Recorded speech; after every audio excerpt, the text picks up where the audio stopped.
Olá, amigos e amigas. É um prazer muito grande poder estar aqui novamente com vocês. Hoje nós trazemos uma lição do livro Fonte Viva, em que o Espírito Emmanuel, através da psicografia de Francisco Cândido Xavier, nos traz esta lição muito importante chamada linguagem. Todo início de capítulo, Emmanuel traz sempre uma passagem evangélica. E nesta lição, em específico, ele nos traz uma fala de Paulo, em uma de suas epístolas, em que ele se dirige a Tito, e que nós vamos encontrar lá no Novo Testamento, em Tito, capítulo 1, versículo 5, em que Paulo, dirigindo-se à comunidade e que Tito representava como um dos representantes que Paulo havia deixado ali, na ilha de Creta, ele diz o seguinte, abre aspas, linguagem sã e irrepreensível, para que o adversário se envergonhe, não tendo nenhum mal que dizer de nós, fecha aspas. Então aqui Paulo fazia uma recomendação a Tito e que a conduta dele, assim como de toda a comunidade criada,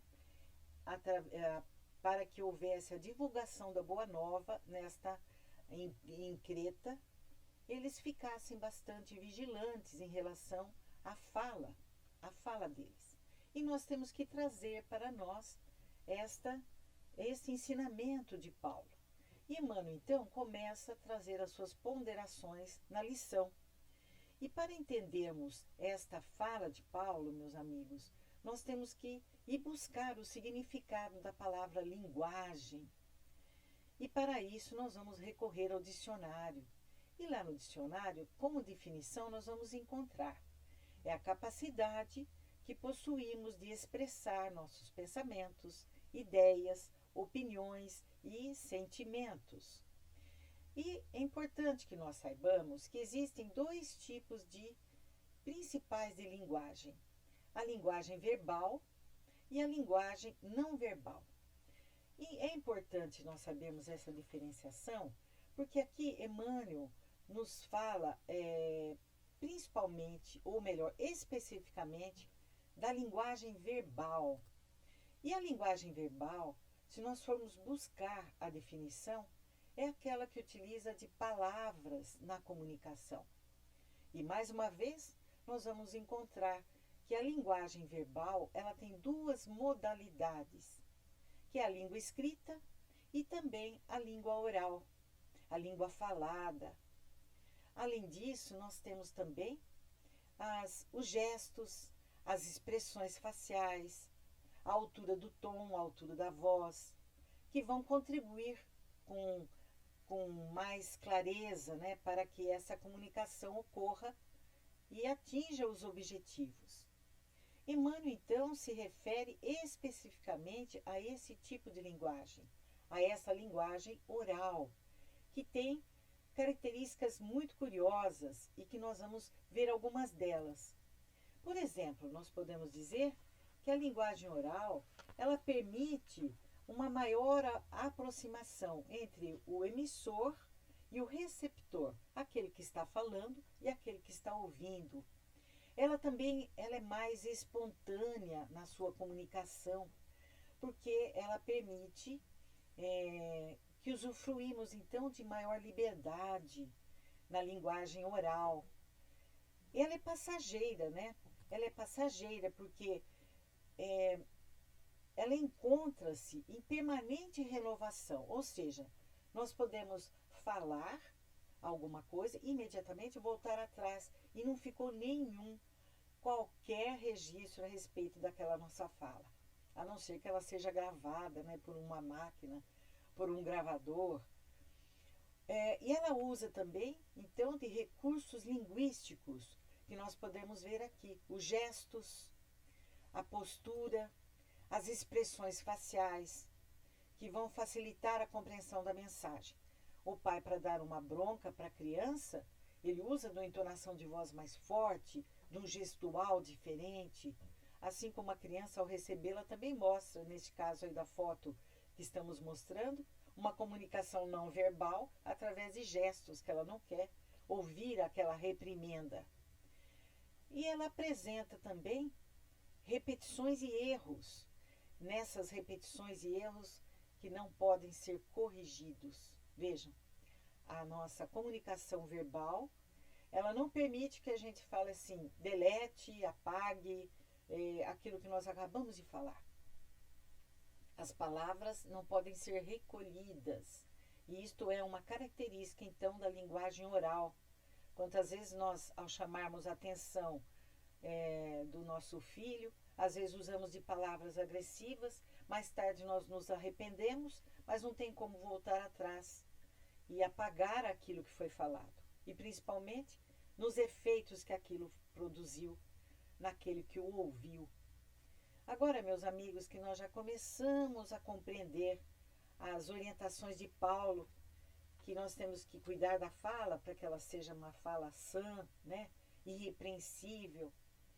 Vamos lembrar também que tanto a fala e, consequentemente, a linguagem, elas foram conquistadas durante todo o processo evolutivo do homem. E agora nós vamos recorrer a uma outra área do conhecimento humano, que é a ciência, para nós entendermos um pouco mais a respeito dessa conquista do homem. Vejam, os elementos que são importantes para a conquista da fala, a fala humana. O homem, no seu processo evolutivo, quando nós fomos buscar lá no homem da caverna, ele não falava, ele emitia apenas sons guturais, ou seja, aquele som que não tinha a palavra articulada, ele era emitido apenas. E por quê? Porque a fala humana, como nos diz aqui esse blog da Unicamp, deixei até registrado aqui para que você possa ler e procurar para ver com mais profundidade, ele nos diz que a fala nos humanos ela é permitida por uma intrincada articulação entre o cérebro, né, aqui está a imagem, né, o cérebro, a laringe, as cordas vocais e a língua. Veja que é um conjunto, as cordas vocais estão localizadas na laringe, representada aqui nessa figura. Lembrando que a laringe, então, ela está localizada entre a faringe, que é um órgão que nós utilizamos, ou ele vai para o alimento, vai para o esôfago, ou, assim como o ar, vai para a nossa laringe, permitindo que é um caminho que vai até os nossos pulmões. Isso é a ciência. Então, vejam. Então, para acontecer esta fala, a palavra articulada, nós temos todo um trabalho conjunto entre o cérebro, a laringe, as cordas vocais e a nossa língua. E esses elementos necessários para a fala, ele surgiu ao longo da evolução dos hominídeos, como nós podemos ver aqui, né? Na escala evolutiva, lá no começo dos australopitecos, todo o desenvolvimento do cérebro, olha, do crânio, o cérebro vai aumentando, e também a posição bípede, né? Colocando a posição ereta. Nós vamos ver que nesse processo de desenvolvimento, da evolução, permitindo a evolução do homem, é que nós vamos então perceber que houve inúmeras transformações no próprio corpo físico para permitir que a fala se desenvolvesse. Nós vemos que a maior parte dos autores que estudam a evolução do homem, ele concorda que a adoção da posição bípede, ou seja, sobre os dois pés, bípede vem de dois pés, tenha sido fundamental para liberar a mão e a boca dos hominídeos. Então, essa posição bípede, né, sobre os dois pés, liberou primeiramente a mão e liberou também a boca. E com isso, meus amigos, permitiu os processos fundamentais para o aparecimento da fala. O primeiro foi o quê? O uso das mãos para a construção de ferramentas. E também nós vamos perceber que que nesse período, conhecido como período paleolítico, paleolítico inferior a 1,8 milhões de anos atrás, surgiu o Homo habilis. Mas o Homo habilis, ele viveu no período da pedra lascada, utilização das primeiras ferramentas rudimentares, e que só foi possível a partir do momento que ele teve, então, a liberação das mãos, quando ele adquiriu a posição de ficar sobre as duas pernas. E esse importante acontecimento também permitiu o desenvolvimento do cérebro e da inteligência, porque ele começou a usar da sua inteligência para fazer a fabricação das ferramentas rudimentares. Mas para que isso pudesse também ocorrer, além do desenvolvimento do cérebro e da inteligência, foi o desenvolvimento do que nós conhecemos como aparelho bucofaríngeo. Ou seja, a laringe nos primatas, ela era curta e alta, segundo nos dizem aqui os estudiosos. E ela vai se desenvolver nos humanos até ela ficar larga e baixa, funcionando então como um órgão de sopro. Essa laringe mais baixa, ela permitiu o aparecimento de um outro osso chamado osso hioide, uma outra adaptação anatômica que é considerada fundamental para a fala, que foi descoberta só nos neandertais. Então aqui a gente tem o Homo habilis e lá na sequência da evolução nós vamos ter o Homo erectus, mas foi aqui no Neandertal que foi descoberto todos esse desenvolvimento, tanto do aparelho bucofaringe como desse osso, permitindo então já a capacitação, vamos dizer assim, do organismo humano para que ele pudesse desenvolver a fala. A maior parte dos cientistas, meus amigos, acredita que o Homo habilis, mais precisamente o Homo erectus, é que possuía algum tipo de vocalização rudimentar. Então, mas ele coloca que o início da fala aconteceu mesmo com o homem de Neandertal. Vejam, meus amigos, agora nós vamos começando a compreender a importância de identificarmos aqui como somos seres privilegiados nesse processo evolutivo de hoje já alcançarmos este recurso que foi conquistado ao longo desse processo evolutivo e que hoje nós já temos disponível para utilizarmos na nossa evolução moral, porque esse é o objetivo, a nossa evolução moral. Retornando à lição Fonte Viva, Emmanuel diz assim: através da linguagem, que é um recurso que é dado ao homem agora, ele pode ajudar-se ou desajudar-se. E nós vamos observando, meus amigos, como aqui Emmanuel já vai chamando a nossa atenção, que a vigilância que Paulo lá atrás recomenda, ela é muito importante, porque quando nós falamos, nós impregnamos a nossa fala das vibrações, de sentimentos que nós trazemos, que podem ser vibrações que vão trazer companhias espirituais, assim como as companhias aqui materiais, né, dos espíritos encarnados, que estarão na mesma sintonia que nós.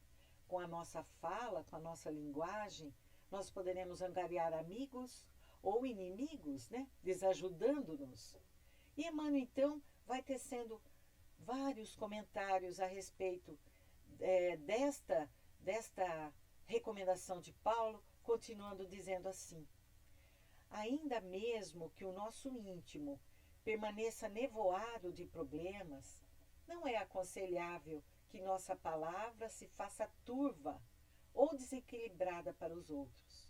Então ele está dizendo que não é justificativa que quando nós agredimos verbalmente alguém, somos deseducados, somos rancorosos na nossa fala, agressivos, que a nossa justificativa é que estamos nervosos ou que trazemos grandes problemas na nossa casa ou no nosso ambiente de trabalho. Ele diz aqui, ó, ainda mesmo que o nosso íntimo permaneça nevoado, cheio de problemas, não é aconselhável que a nossa palavra se faça turva. Turva significa não transparente, que não seja clara, que ela não traduza realmente aquilo que a gente queira dizer. Muitas vezes a gente fala de uma forma agressiva e nós falamos assim, mesmo inconscientemente, e quando o outro reage, a gente fala assim, não, eu não quis dizer isso.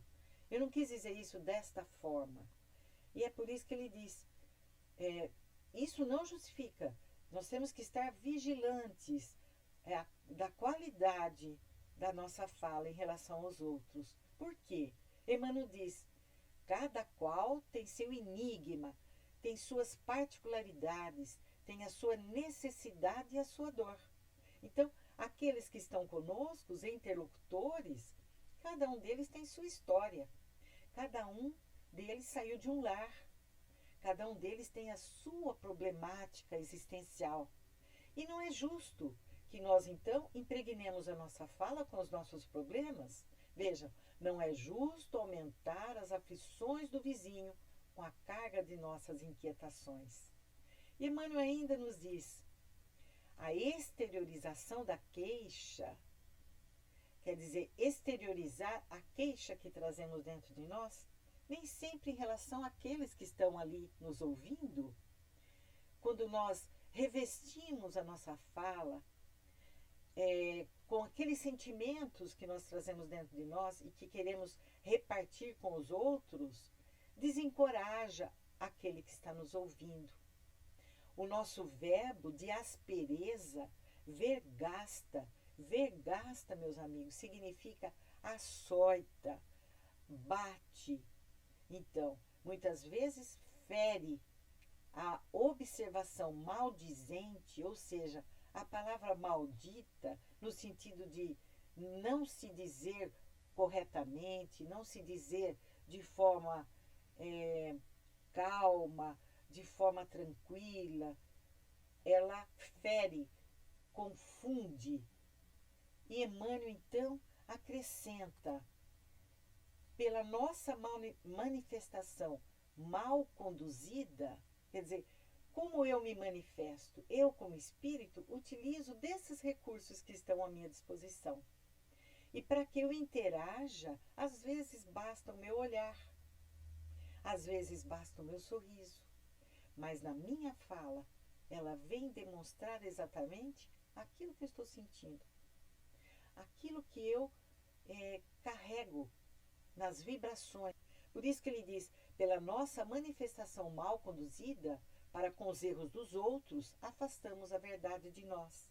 Ou seja, quando nós chamamos a atenção, ou quando nós queremos dar um conselho, ou uma orientação, se ela for desequilibrada, ela realmente afasta aquilo que nós gostaríamos realmente de ter traduzido naquele momento.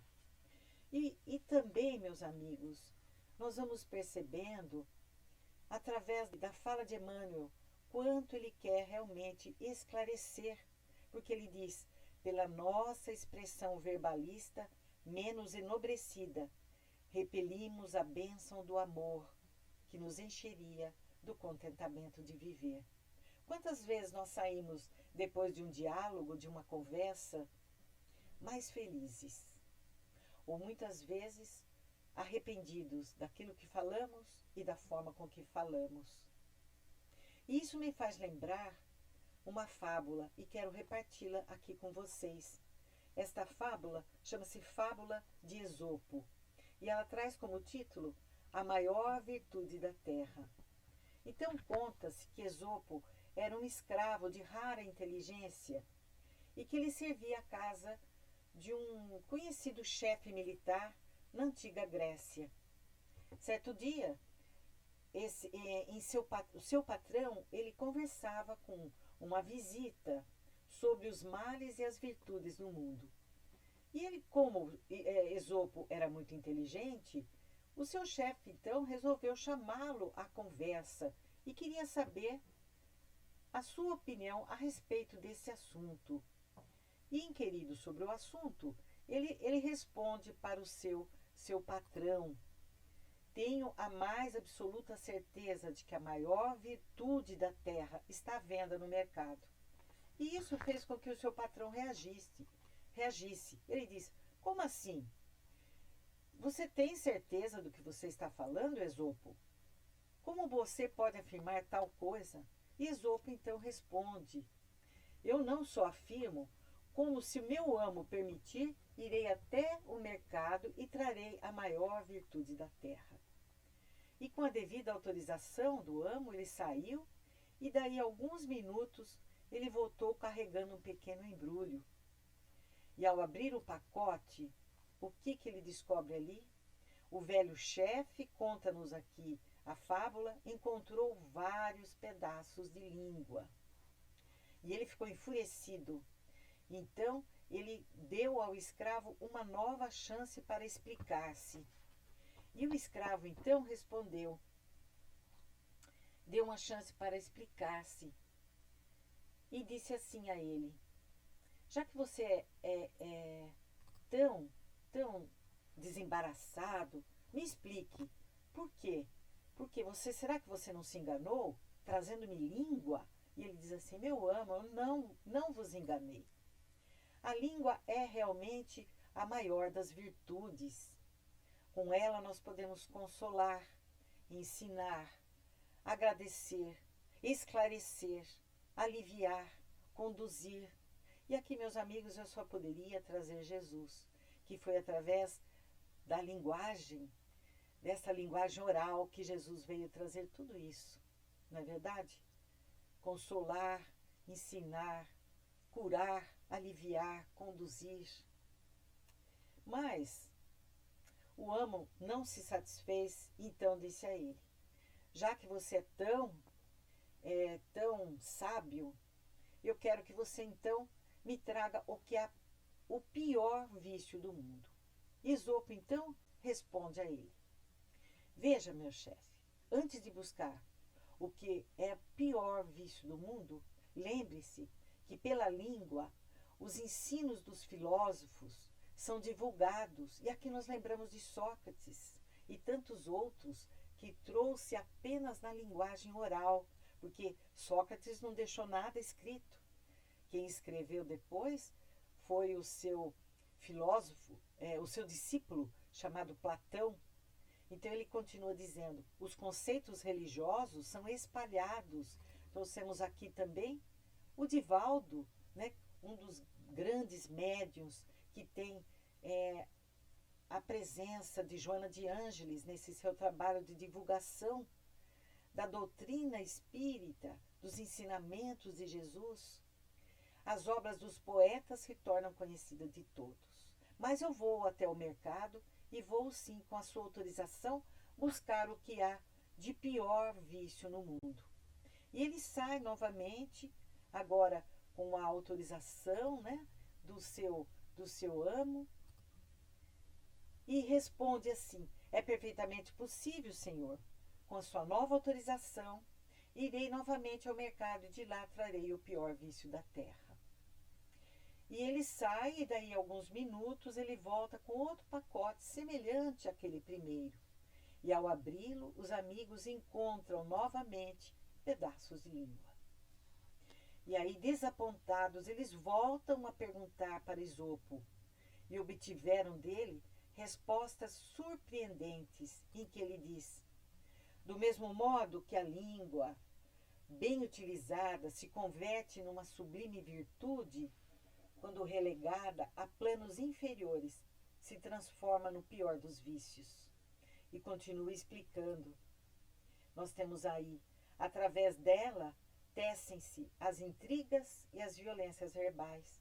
Quantas fofocas, quantos fake news, notícias falsas, são traduzidas e transportadas ao vento, hoje com a tecnologia. Quantas mentiras são consideradas verdadeiras, confundindo, né, confundindo, trazendo tantas discórdias, ou mesmo as violências verbais, quando utilizadas na educação dos filhos e que ficam como marcas indeléveis na personalidade desta criança, que ao crescer ainda traz as marcas no seu próprio comportamento. Então nós temos que vigiar. E Esopo ainda diz assim, através dela, as verdades mais santas dela, da língua, as verdades mais santas, por ela mesma ensinadas, podem ser corrompidas, apresentadas como anedotas vulgares e sem sentido. E eu trouxe para a nossa realidade de hoje, em que nesta pandemia, quantas verdades que a ciência nos trouxe, nos recomendando para proteger a nós mesmos e aqueles que amamos, ou aqueles que desconhecemos, mas que sabemos que são nossos irmãos de caminhada, menosprezamos as orientações. Eu trouxe aí o uso de máscara. Quantos utilizam de forma equivocadas, mas conscientes? Quantos fazem piada do uso das mesmas? Vejam, é através da fala, é através da linguagem oral que nós podemos levar os outros ou nós mesmos a alcançarmos a saúde, alcançarmos a vida, ou mesmo levarmos a doença e a morte. Então, ele ainda diz assim, através da língua, estabelecem-se as discussões infrutíferas. Quantas discussões temos nos nossos lares, onde deveríamos nos amarmos, nos respeitarmos. Infrutíferas porque não levam a lugar nenhum. Podemos conversar sim, dialogar respeitosamente. Ele diz, através da língua, os desentendimentos prolongados e as confusões populares que levam ao desequilíbrio social. Trazemos aí Hitler, que também trouxe, através da língua, tanta morte, tantas doenças, tanta perseguição a povos. Então, trazemos também a nossa atualidade, não é mesmo? Em que, através da língua, nós trazemos o desequilíbrio. Vejam as orientações para que evitemos as aglomerações, para que nós não sejamos os disseminadores do vírus. E, no entanto, nós temos aí o desacato a essas orientações que chegam até nós através da linguagem oral, na televisão, nas mídias sociais. Trazemos para o nosso dia a dia, porque este conhecimento, meus amigos, tem que gerar uma transformação na nossa conduta. Mas então, voltemos lá ao livro Fonte Viva, em que o Espírito Emmanuel diz assim: a palavra é canal do eu, espírito imortal, com toda a minha bagagem, com todo o meu conhecimento. É através da palavra, pela válvula da língua, nossas paixões explodem, ou nossas virtudes se estendem.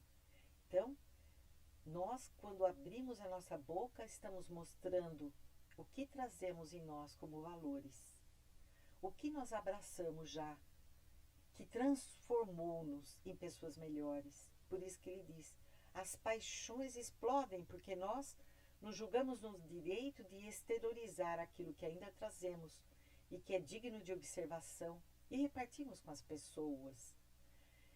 As nossas virtudes se estendem através da amorosidade, da caridade em saber falar, em saber ouvir. E Emmanuel vai encerrando a lição dizendo assim: cada vez que arrojamos para fora de nós vocabulário que nos é próprio, emitimos forças que destroem ou constroem ou edificam, que solapam. Solapam, meus amigos, significa aniquilam, destroem, ou restauram, ou constroem, que ferem ou balsamizam. E ele ainda nos diz, linguagem, ao nosso entender, se constitui de 3 elementos fundamentais: a expressão, a maneira e a voz. Vejam que são aquelas características da linguagem oral. A expressão do nosso rosto, a expressão do nosso olhar, a maneira com que nós falamos, tudo isso constitui a linguagem, Emmanuel dizendo, e a entonação da nossa voz. E ele ainda nos diz que, se não aclararmos a frase, ou seja, se não esclarecer aquilo que estamos dizendo, se não apuramos, apurar é aperfeiçoar, é sublimar, é elevar o modo como estamos nos dirigindo às pessoas, e se não educarmos a nossa voz de acordo com as situações, somos suscetíveis, ou seja, estamos vulneráveis, estamos expostos de perder as nossas melhores oportunidades de melhoria, de entendimento e de elevação. E vejam que Emmanuel vai nos dizer, no finalzinho deste capítulo, que Paulo de Tarso fornece a receita adequada aos aprendizes do Evangelho, dizendo que na linguagem, nem linguagem doce demais, nem amarga em excesso.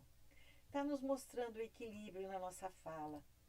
Nem branda em demasia, afugentando a confiança, porque o outro vai achar que é falso, o que nós estamos, a maneira com que estamos desejando ser brandos demais, nem áspera ou contundente, quebrando a simpatia. O contundente significa provocar lesão, ferir. Muitas vezes falamos assim, eu sou sincero, e essa sinceridade em excesso machuca, fere, causa feridas, afasta. E como deve ser então a nossa fala? Emmanuel termina assim, mas aquela linguagem sã, irrepreensível, para que o adversário se envergonhe, não tendo nenhum mal de dizer de nós. E encerramos aqui, meus amigos, trazendo a figura de Jesus, mais uma vez, lembrando que foi através da linguagem oral que Jesus trouxe a Boa Nova, que é o Evangelho, e que através da dedicação dos espíritos sobre a condução de Jesus,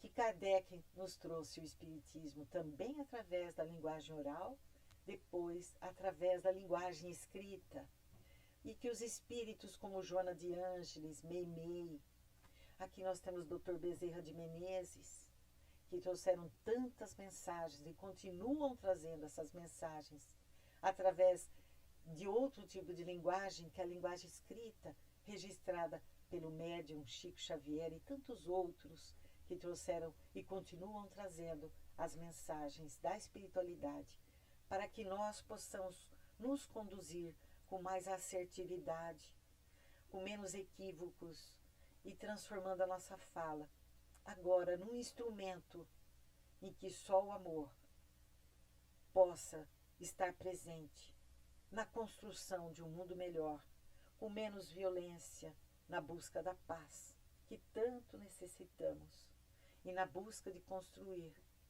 um mundo melhor. Deixo aqui o meu abraço a todos vocês. Continuem se cuidando, cuidando com muito amor desse instrumento que nos foi dado, que é o nosso corpo físico, para que nós possamos, através dele, ir aprimorando a nossa condição moral.